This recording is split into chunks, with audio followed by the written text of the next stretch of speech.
describe him to me. And Muslims, look at the description of your Rasul. And for some, this would be the first time you hear what your Prophet looked like. I saw a man of striking appearance.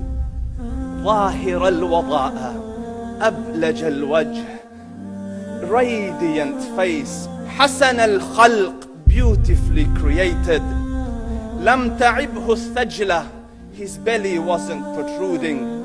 ولم تزر به السعلة, nor was his head disproportionate and small. وسيم قسيم, proportionate and delicate, finely made, a specimen of a creation. في عينيه دعج, and his eyes there was a contrast. The dark was immensely dark, the white was excessively white. وفي أشفاره وطف, and his eyelashes were long. وفي صوته صهل, and in his voice was a natural echo. وفي عنقه سطع, and his neck was elegantly long. وفي لحيته كثاثة, his beard was full and thick. أزج أقرن, his eyebrows were arched, but they were not joined. It was separated. In summit فعليه الوقار, when he was silent, dignity covered him. وإن تكلم سماه وعلاه البهاء, and when he spoke, it was audible and clear, almost commanding and overtaking. أجمل الناس وأبهاهم من بعيد, from afar the most striking and outstanding in appearance. وأحسنهم وأجملهم من قريب, and when he came near, the best of them and the most handsome of them in closeness. حلو المنطق, such an exalted and sweet level of logic. Like when he used to speak, it was so coherently logical, it was smooth and easy to understand. فصل لا نزر ولا هذر, he was to the point, not excessive nor too short. كأن منطقه خرزات نظم يتحدرن, his logic, his utterances, his words were like jewels coming out of a necklace, calculated, polished, one after the other, it would flow magically. ربعة, he was medium in height. Your eye didn't have to strain to look up at him, nor was it tedious to look down at him. He was a comfortable sight to look at. له رفقاء يحفون به, he had friends, the people that were with him, they were working around him to try to serve and protect him.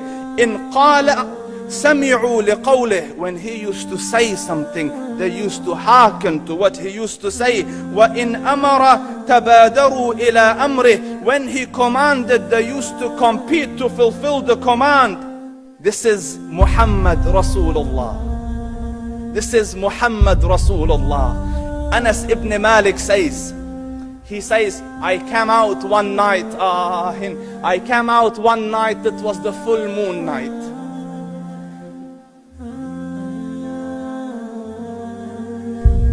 And I looked at the moon, and in the desert, understand, the moon is an awesome sight.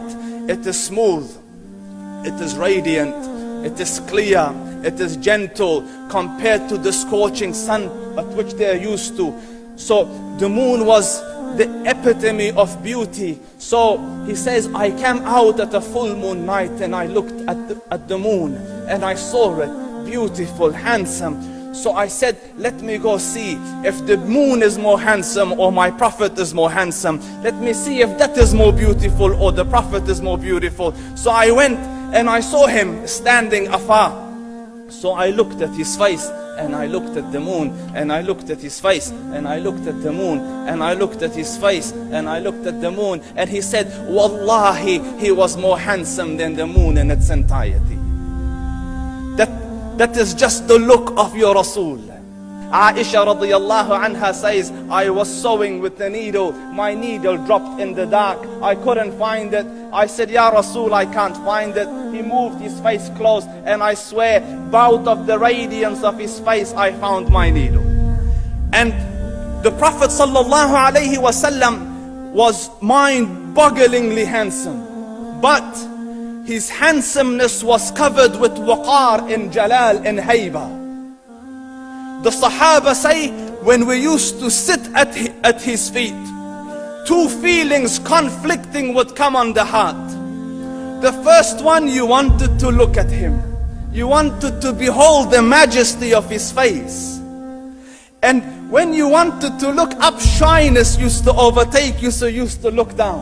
Amr ibn al-As says, I sat with him many times, but if you ask me to describe his face, I can't describe it. I wouldn't be able to look up to him ijlalan wa ta'zeeman. I couldn't look up at him. And that is why he didn't have the problems that Yusuf alayhi salam had. Because it was difficult to penetrate the awe and the splendor of the Rasul.